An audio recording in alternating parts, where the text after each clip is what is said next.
너희는 여호와를 만날 만한 때에 찾으라. 가까이 계실 때에 그를 부르라. 악인은 그의 길을, 불의한 자는 그의 생각을 버리고 여호와께로 돌아오라.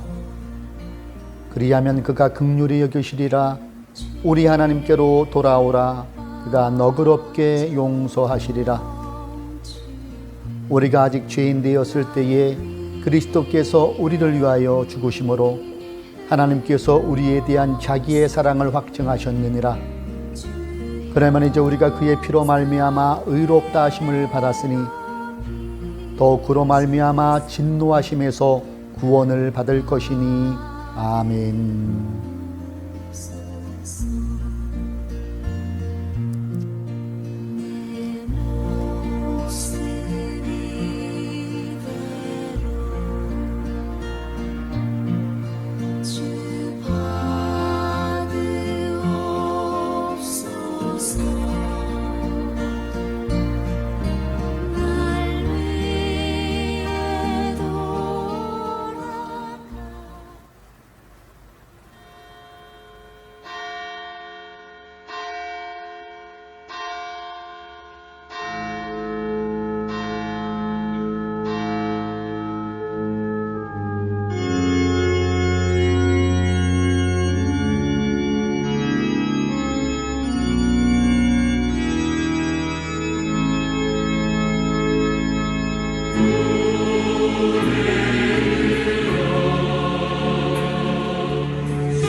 나는 전능하신 아버지 하나님 천지의 창조주를 믿습니다.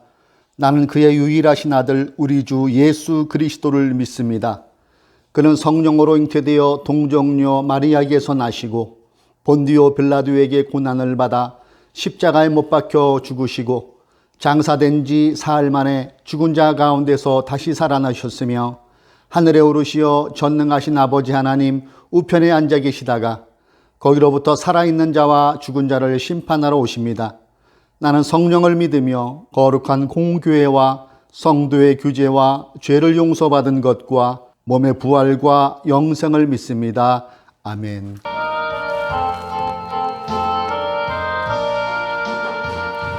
빈들의 마른 풀같이 시들은 나의 영혼, 주님의 약속한 성령 간절히 기다리네.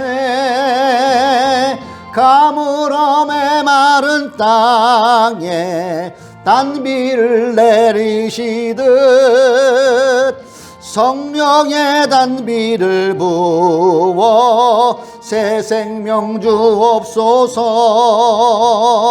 밤가운 빗소리 들려 산천이 춤을 추네. 봄비로 내리는 성령 내게도 주옵소서.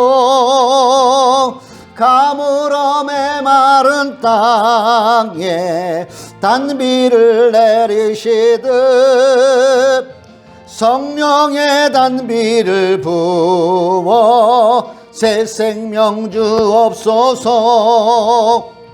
절 따라 우러를 내려 초목이 무성하니 갈급한 내 심령 위에 성령을 부으소서. 가물음의 마른 땅에 단비를 내리시듯 성령의 단비를 부어 새 생명 주옵소서. 참되신 사랑의 언약, 참되신 사랑의 언약 어길 수 있사오랴. 오늘의 흡족한 은혜 주실 줄 믿습니다.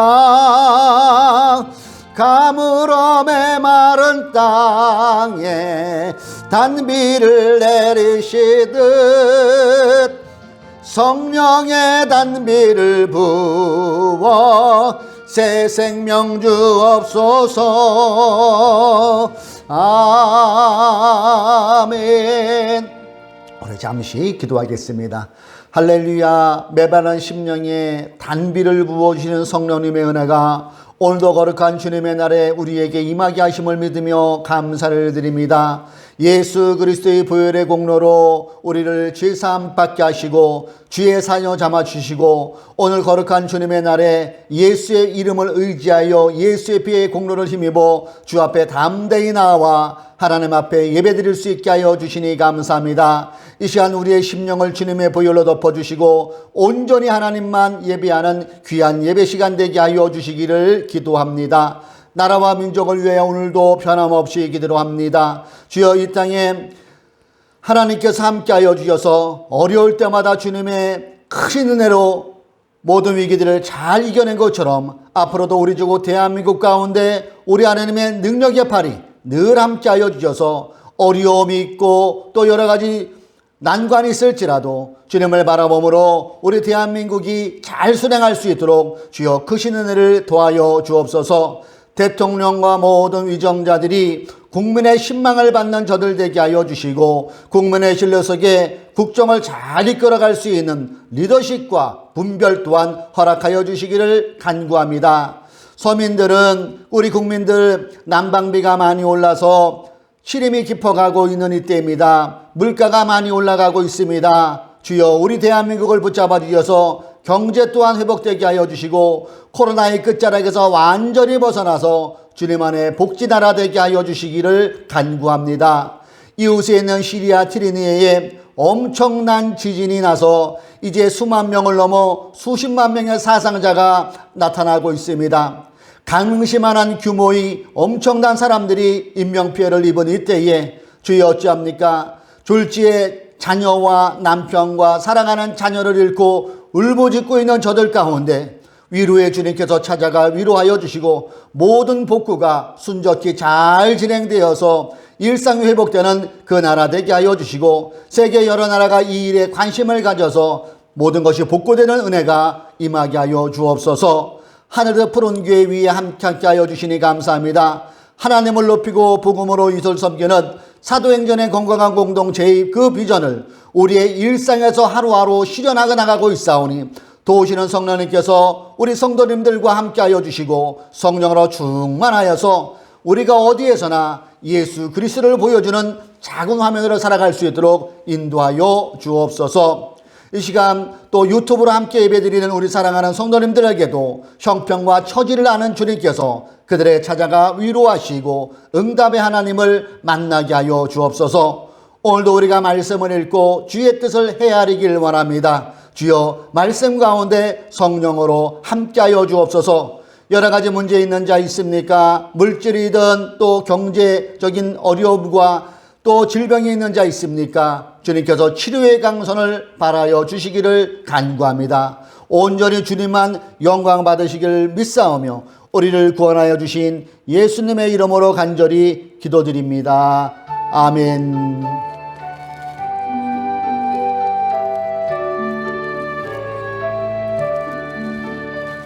이번 주는 완전히 봄 날씨 같아요. 언제 추웠나 할 정도로. 이처럼 세월은 가고 있습니다. 여러분, 흐르는 세월 속에 아무리 추웠던 겨울이라도 또 봄이 오는 것처럼 여러분 삶이 어려울지라도 우리가 온전히 하나님께 중심을 두고 살아간다면 하나님의 때에 우리 길을 인도하여 주실 것입니다.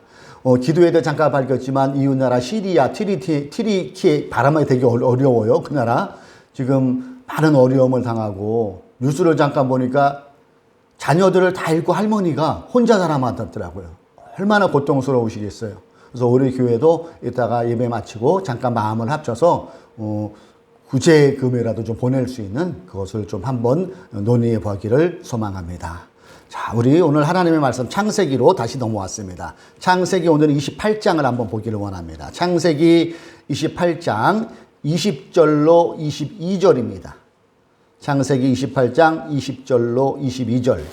야곱은 이렇게 서원하였다. 하나님께서 저와 함께 계시고 제가 가는 이 길에서 저를 지켜주시고 먹을 것과 입을 것을 주시고 제가 안전하게 저의 아버지 집으로 돌아가게 해주시면 주님이 저의 하나님이 되실 것이며 제가 기둥으로 세운 이 돌이 하나님의 집이 될 것이며 하나님께서 저에게 주신 모든 것에서 열의 하나를 하나님께 드리겠습니다. 아멘. 본문을 근거로 예수 갈망, 세상 갈망 이러한 제목으로 우리 하나님의 말씀을 생각해 볼까 합니다. 1875년 독일에는 두 사람이 태어났습니다. 주목받을 만한 그 두 사람인데요. 이 두 사람이 정반대의 삶을 살았습니다. 한 사람은 어렸을 때 어머니가 유대인과 재혼하면서 유대인들의 그 안 좋은 행동을 보고 부모님의 어머님의 안 좋은 행동을 보고 마음에 상처를 받았어요. 그것이 유대인을 증오하는, 죽을 때까지 유대인을 증오하는 증오심으로 남게 되고요. 난폭한 성격의 소유자가 되어버렸습니다. 나중에는 독재자가 되어 2차 세계대전을 일으켜 600만 명이나 되는 유대인을 학살하였고 수천만 명의 인명을 희생시켰습니다. 여기까지 얘기하면 여러분 누군지 아실 거예요. 아돌프 히틀러를 얘기합니다. 그는 독일이 패망하기 직전인 1945년 4월 30일 번크에서 스스로 목숨을 끊어 생을 마감하게 됩니다. 독재자로 남아있지요. 또 한 사람을 소개하는데요. 이 사람은 목회자의 가정에서 자라났어요. 믿음의 신앙생활을 하였습니다. 그는 어른이 되어서 신학자, 목사, 교수, 음악가로서 파이프 오르간 연주를 아주 잘했던 사람입니다. 의사, 5개의 박사학위를 취득한 사람입니다. 그러던 어느 날 그가 신문에서 아프리카의 참상을 보게 돼요. 그리고 그 참상을 보게 되므로 아내와 함께 모든 재산을 정리해서 아프리카로 떠납니다. 그곳에서 50년 동안 선교와 의도 활동을 하며 위대한 인류의 등불 같은 역할을 하게 되죠. 그는 1952년 노벨 평화상도 수상했습니다. 1965년 90세를 이기로 세상을 떠났을 때 세계의 많은 사람들이 그의 죽음을 애도했습니다. 이 사람은 누구일까요? 알버트 슈바이처를 제가 여러분께 소개해드립니다. 이렇게 세상에는 크게 두 종류의 사람으로 나뉘옵니다. 와, 감탄을 자아내는 사람이 있는 반면에 에휴 하고 한숨, 탄식을 자아내는 사람 또한 존재합니다. 평화를 위해 선을 행하는 사람이 있는 반면 전쟁을 일으켜 악을 행하는 사람이 있고요. 남을 행복하게 해주는 사람이 있는가 하면 남을 불행으로 치닫게 하는 사람도 있습니다. 그 사람을 살리는 사람이 있는 반면에 죽이는 사람도 존재합니다. 저는 이 차이를 오늘 성경을 읽으면서 생각해 본 것은 이 차이는 어디에서 오느냐? 그것은 그 사람이 무엇을 갈망하느냐, 무엇을 열망하고 살아가는자에 따라서 갈린다는 생각을 해보았습니다. 방금 소개해드린 히틀러와 슈바이처 삶이 대조를 이루었던 것처럼 예수를 향한 갈망 대 세상을 향한 갈망은 정반대의 삶이 펼쳐지고 있다는 것을 오늘 우리가 읽은 본문 속의 야곱을 통해 우리는 생각해 볼 수 있다는 것입니다. 야곱의 형은 에서이죠. 둘은 쌍둥이입니다. 형 에서는 세상 갈망형이라면 동생 야곱은 하나님 갈망형이라고 이렇게 정의를 하면 좋을 것 같습니다. 야곱은 성경에 등장하는 인물들 가운데서도 어려움을 당한 사람들 중에서도 꼽으면은 1순위를 차지할 수 있는 그런 파란만장한 삶을 살았습니다. 그의 아버지 이삭이 40세에 결혼을 하지요. 어머니 리브과의 사이에 20년 동안 애가 들어서지 않았어요. 그러다가 60세에 이 쌍둥이를 낳게 돼요. 형 에서, 동생 야곱. 이 야곱이라는 뜻은 발꿈치를 붙잡다, 이러한 뜻이더라고요. 다른 말로 하면은 선수 치는 자, 속이는 자, 거짓말하는 자, 밀어내는 자라는 뜻이 동의어로 사용될 수 있습니다. 실제로 야곱은 그의 이름대로 교활한 삶, 속임수를 쓰는 삶을 살아갔어요. 그는 자신의 목적을 달성하기 위해서는 수단과 방법을 가리지 않는 교활한 인간의 삶이었어요. 이름 그대로 남을 속이고 거짓말하는 그런 삶을 살았던 게 야곱의 삶이라고 우리는 부정할 수 없습니다. 형 에서의 배고픔을 틈타서 팥죽 한 그릇의 장자권을 빼앗던 사람, 아버지 이삭이 나이가 들어 눈이 침침하다는 그것을 이용해서 형 에서의 장자권을 가로챈 사람, 이를 안 형이 자기를 죽이려고 덤비니까 외삼촌 라반의 집으로 도망가서 그가 거기서도 자기 몫의 가축을 교활한 방법으로 늘려가는 것을 우리는 성경을 통해 보고 있습니다.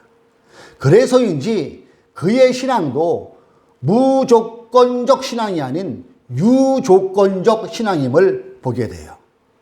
형님 에서를 피해 하란으로 도망갈 때 베델리로 잠을 들었다가 꿈속에서 하늘 사닥다리를 보지요.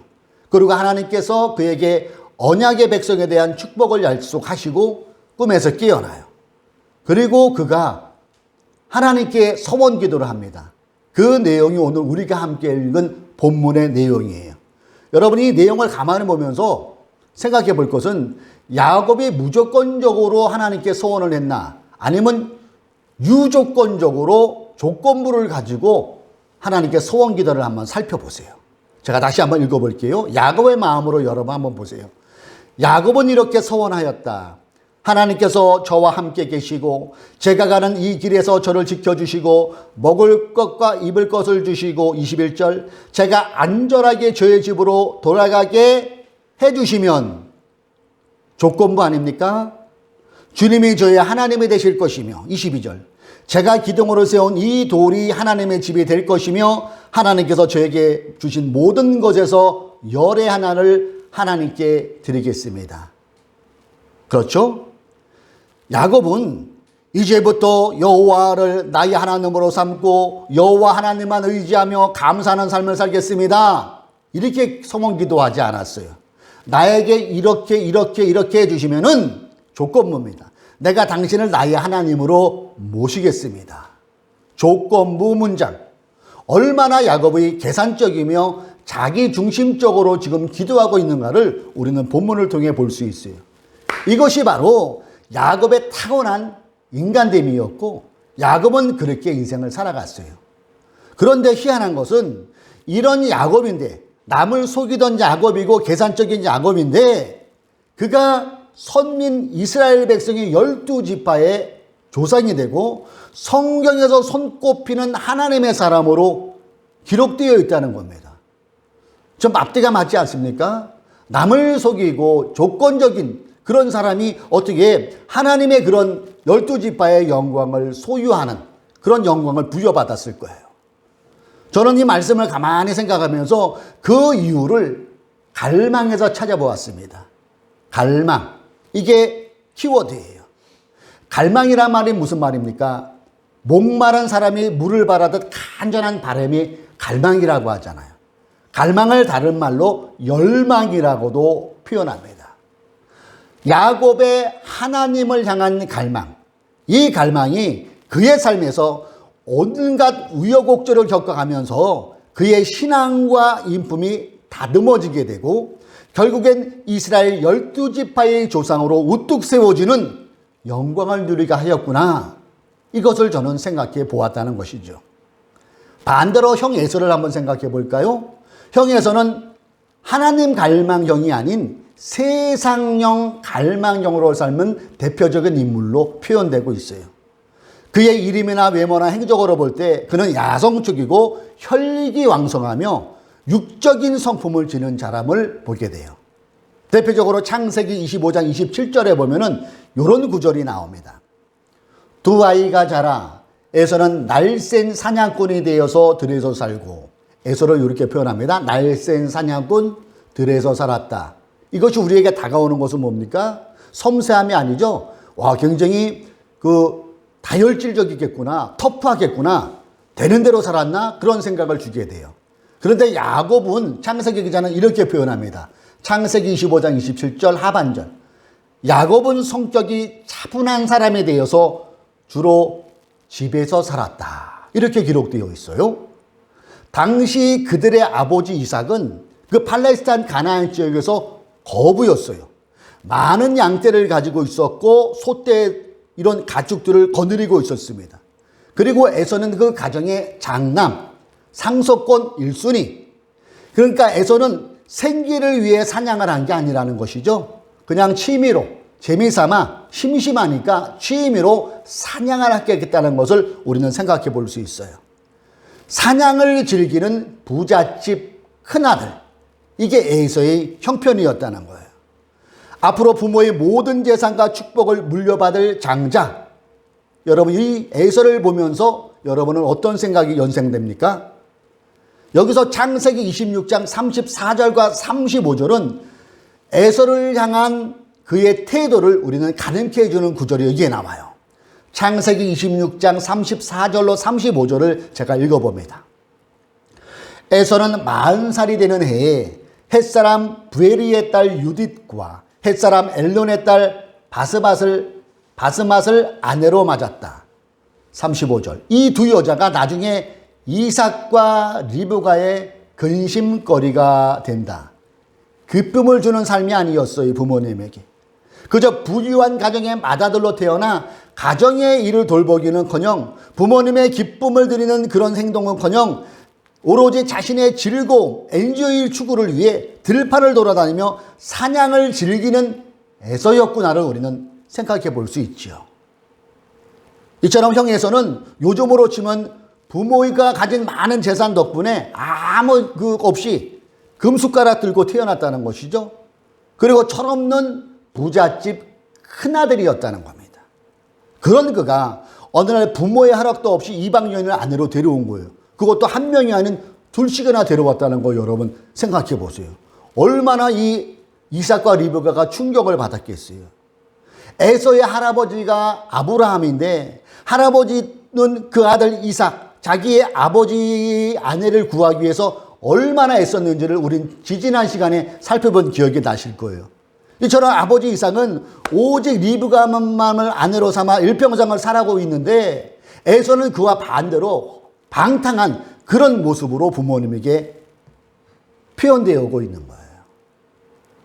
창세기 28장 8절 이하를 보면 에서는 이방 출신 아내들이 부모의 마음을 기쁘게 하지 못했는데 또다시 다른 철을 또 얻는 것이 나옵니다.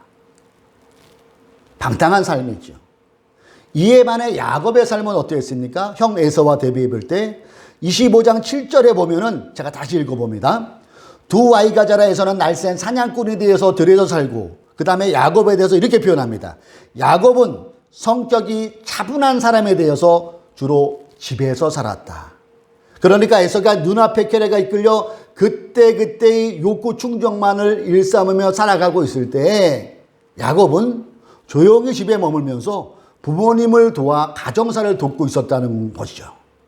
여기서 차분한이란 다른 말로 순전한, 완전한, 경건한 이런 뜻이 내포되어 있어요. 에서의 거칠고 야성적이며 자유분방한 모습과 달리 야곱은 가정적인 사람에 대해서 조용하고 차분하며 경건하게 조상들의 이야기를 부모를 통해 전해드리며 창조주 하나님께서 어떻게 아브라함을 부르셨고 그 아버지 이삭을 인도해 신는가를 그리고 그의 어머니 리브가가 먼 곳으로 시보게 된 사연을 그는 들으면서 자랐다는 것이죠. 그리고 장자의 특권이 형에서는 아무렇게 생각하고 하지 않지만은 이 장자의 특권이라는 게 굉장히 소중하다는 것을 리브가를 통해 들었다고 여러 번 생각되지 않으십니까? 따라서 야곱은 자신이 장자가 아니라 둘째로 태어나는 것에 아쉬운 마음이 있었을 거예요. 그리고 장자에 대한 열망, 그리고 장자에 대한 그 축복권이 하나님에로부터 오는 것을 알면서 하나님을 향한 갈망이 그의 가슴 안에 가득히 찬 삶이었다는 거예요. 그래서 이제 그는 장자의 특권과 그 축복을 갈망했다는 것이죠. 하나님께서 선택하신 가정의 장자가 되어 하나님께서 내려주시는 그 복을 받아 누리는 것에 대해 야곱은 사무치도록 갈망하는 마음이 그에게 있었다는 것입니다. 인간적으로 흠이 많은 야곱이에요. 그러나 어떻게 해서든지 하나님의 축복받기를 참으로 열망했던 이 야곱. 그의 삶이 완전히 뒤처진 데가 언제냐 하면은 창세기 32장에 보면 나와요. 야복강 나루터에서 10수년이 지난 다음은 형 에서가 자기를 죽이려고 찾아오는 그 공포 속에서 그는 야복강가에서 간절히 하나님께 기도하며 부르짖습니다. 그리고 하나님의 천사와 씨름을 하게 돼요. 그리고 그의 이름이 야곱에서 이스라엘로 바뀌게 됩니다. 이렇게 하나님을 향한 갈망이, 그 갈망 때문에 이스라엘의 12지파의 조상이 되는 영광을 야곱은 얻었을 것입니다. 사랑하는 성도 여러분, 오늘 우리는 야곱의 일상을 크게 한번 살펴보고 있어요. 그리고 왜 야곱이 이스라엘의 12지파가 되는 그 영광을 부여하게 되었나? 흠이 많은 사람인데 여기를 우리가 지금 생각해 보고 있는 겁니다. 그러면서 이 야곱의 삶을 통해서 우리에게 묻는 것 한 가지, 그것은 야곱처럼 우리 또한 하나님을 향한 갈망의 수치가 어느 정도인가를 살펴볼 수 있어야 된다는 거예요. 하나님의 뜻에 대한, 하나님의 나라에 대한 그 열망이 우리는 수치로 따지면 어느 정도일까요? 50일까요? 아니면 그보다 더 낮은 30일까요? 아니면 야곱처럼 100, 수치가 100까지 크게 올라가는 그 열망과 갈망이 우리에게 있나를 한번 살펴봐야겠다는 것이죠. 야곱은 부족한 사람이었어요. 실수 많은 사람이었습니다. 그러나 그 얘기를 통해서 우리가 배울 수 있는 것은 하나님을 향한 고귀한 갈망, 이것은 오늘을 살아가는 우리도 참 필요하다는 것이죠. 하나님을 향하는 열망은 우리 신앙인들이 오늘날에도 본받아야 될 소중한 자산일 것입니다. 사랑하는 교우 여러분, 이 하나님을 향한 갈망은 무엇으로 표현할까요? 오늘 우리는. 저는 이것을 내가 좋아하는 것으로 한번 표현할 수 있을 것 같아요. 내가 어떤 분야에 관심이, 경제 쪽이든 아니면 문화 쪽이든 아니면 이성 간의 그런 뜨거운 열망이 생기면 여러분 나타나는 게 뭐예요? 생각을 많이 하게 되죠. 그리고 거기에 관심을 많이 갖게 되는 것은 사람이라면 똑같을 거예요. 이처럼 우리가 하나님을 향한 갈망도 마찬가지 아닐까요? 내 인생의 모든 곳에 하나님 그분이 존재함으로 내가 하나님의 인도하심을 받을 수 있고 하나님께 내 인생을 인도하심을 받겠다는 그 갈망이 있다면 우리는 어떻게 표현이 될까요? 그 표현이 기도로 나타나는 거예요. 그 갈망의 표현이 말씀으로 나타나는 거예요. 그래서 어느 대상이나 아니면 어떤 분야가 궁금하면은 책을 보게 되고 유튜브를 보게 되고 그와 관련된 자료들을 찾아보는 것처럼 내 인생에 있어서 나를 이끌어 가시는 분이 성령 하나님이시라면은 그분께 우리의 관심의 표명이 나타나야 되는 것 아닙니까? 그래서 우리가 더욱더 열망한다면은, 하나님을 열망한다면은 더욱더 기도의 사람으로 살아가야 한다는 것이에요. 그리고 그분을 더욱더 갈망한다면은 우리가 말씀 읽는 것을 게을리 해서는 안 될 것입니다. 그리고 우리가 자주 드리지 않은 이 예배지만은 짧은 이 예배 속에서도 우리의 마음을 담아 하나님을 예배하는 것, 이게 하나님을 갈망하는 자의 표현이 된다는 것입니다. 사랑하는 성도 여러분, 야곱처럼 우리 또한 하나님을 갈망합시다. 더욱 말씀으로 예수 그리스도를 갈망합시다. 한 번 드려지는 예배 속에서도 성삼위 하나님께 온전히 예배드리는 그 마음을 가지고 예배에 참여합시다.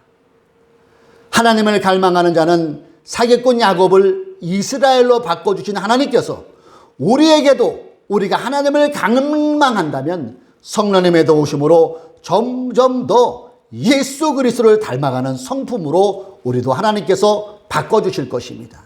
야곱이 이스라엘로 바뀌어진 것처럼 세상을 향한 갈망은 계속되는 목마름을 우리에게 전달해 줄 수밖에 없어요. 시원한 콜라를 마셔도 그때뿐인 것처럼 세상을 향한 갈망은 그때뿐이라는 것은 역사를 통해 증명되고 있고 많은 사람들 거쳐간 많은 유명인들을 통해서 우리에게 여실히 보여주고 있는 증거입니다. 그러나 우리가 세상을 향한 갈망을 접어두고 이 갈망을 예수를 향한 갈망으로 향할 때 그분은 우리를 더욱더 그분을 닮게 하여 주시고 그분이 걸어가셨던 그 길로 우리 또한 걸어가게 하는 그 은혜가 우리에게 임할 줄로 믿습니다. 세상을 향한 갈망은 우리에게 끊임없이 목마름을 주지만 하나님을 향한 갈망, 예수를 향한 갈망은 우리를 살려냅니다. 여러분, 오늘은 야곱을 통하여 갈망에 대해 생각해 보았습니다. 그리고 우리에게 한번 물어봅시다. 우리는 아직도 세상을 향해 갈망하고 있습니까? 아니면 하나님을 향해, 예수를 향해 갈망하고 있습니까? 선택은 여러분이 하는 것이지만 그 외에 다가오는 그 부수적인 그런 결과는 엄청나다는 것을 알고 우리 믿는 우리는 더욱더 하나님을 갈망하는 그런 삶을 사시기를 주님의 이름으로 축원합니다. 기도하겠습니다. 할렐루야. 하나님 아버지 감사합니다. 오늘도 우리는 창세기를 살펴보았습니다. 창세기의 많은 부분을 차지하는 야곱을 전반적으로 살펴보면서 야곱이 흠이 많고 또 속이기도 잘하는 사람이 어떻게 이스라엘 12지파의 조상이 되었는가를 살펴보며 우리가 말씀의 도전을 받습니다. 야곱에게 있었던 하나님을 향한 그 갈망이 오늘 우리에게도 있기를 소망합니다. 세상을 향한 갈망은 계속된 목마름이지만 예수를 향한 갈망은 그 배에서 생수의 강이 넘쳐난다는 주님의 말씀처럼 우리를 이끌어 주시고 우리의 영혼과 육을 살리는 갈망인 줄로 믿습니다. 주여, 우리가 일주일을 살아가는 그 하루하루의 삶 속에서 더욱더 말씀을 가까이 하게 하시고 더욱더 기도에 등한지하지 않게 하여 주셔서 주님을 향한 갈망으로 이어지게 하여 주시고 성령님께서 우리의 삶을 늘 붙잡아 주셔서 합력하여 선을 이루어내시는 그 하나님을 우리가 만나게 하시고 체험하게 하시고 더 나아가 우리의 삶 속에서 예수 그리스도를 드러낼 수 있는 그런 삶을 살아가게 하여 주옵소서. 아직도 우리 마음속에 세상에 향한 갈망이 더욱더 많습니까? 이 시간 성령의 불로 예수의 피로 깨끗이 씻어주시고 하나님을 향한 갈망, 예수를 향한 갈망과 열망이 넘쳐날 수 있는 우리들 되게 하여 주옵소서. 한 주간도 주님을 갈망하며 살아가길 원합니다. 성령님, 우리와 함께하여 주옵소서. 하나님을 사랑하는 마음으로 귀한 또 예물 드리는 손길이 있습니다. 11조를 드리고 또 주일헌금과 감사헌금을 드립니다. 주님 기쁨으로 흠양하여 주시고 이 물질이 쓰여지는 곳에 하나님의 나라와 의를 실현하는 물질로 쓰여지게 하여 주시고 드린 손길 위에 하나님께서 큰 복으로 함께하여 주옵소서. 예수님의 이름으로 간절히 기도드리옵나이다. 아멘.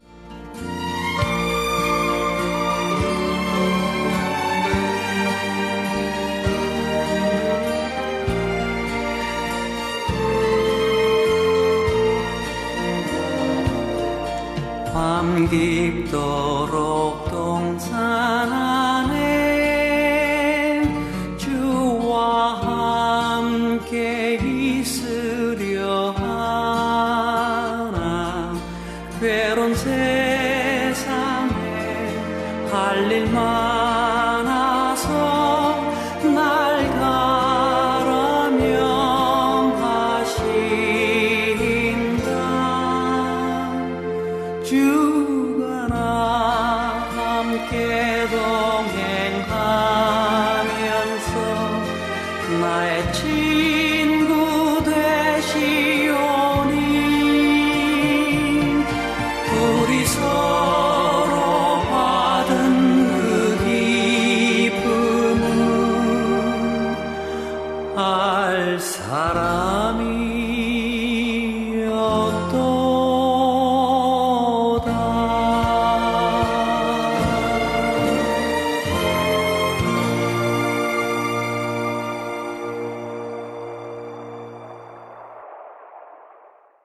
지금은 우리 주 예수 그리스도의 무한하신 은혜와 성부 하나님의 높고 크고 넓으신 사랑이 보혜사 성령님이 함께 하시니 이제 세상 갈망이 아닌 예수 갈망으로 살아가겠다고 결심하고 세상으로 나가는 우리 믿음의 식구들과 우리 조국 대한민국과 또 하늘 더 푸른 교회 위에 지금부터 영원토록 함께 계시기를 주님의 이름으로 간절히 축원드리옵나이다. 아멘.